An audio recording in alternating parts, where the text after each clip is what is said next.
Bureau chief Sukkur Syed Naeem Haidar Shah Rohri के इलाइक़े टंडो बुराहा में इमाम बख्श जतोई जो फैमिली समेत शिकारपुर के अताई डॉक्टर खिलाफ एहतजाज।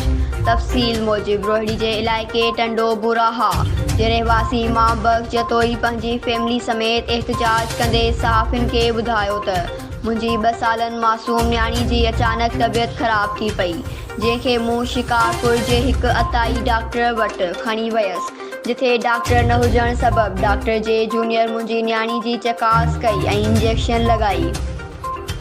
इंजेक्शन लॻण खां पोइ असां जीअं ई घर रोहिड़ी पहुतासीं, मुंहिंजे गुलनि जहिड़ी मासूम न्याणी जी वेतर तबियत ख़राब थी वई, जंहिं सबबि असां पंहिंजी न्याणी खे सिविल अस्पताल सखर खणी वियासीं, जिथे डॉक्टरनि असांखे इंजेक्शन रिएक्शन जो चई हिरा अस्पताल रेफर कयो।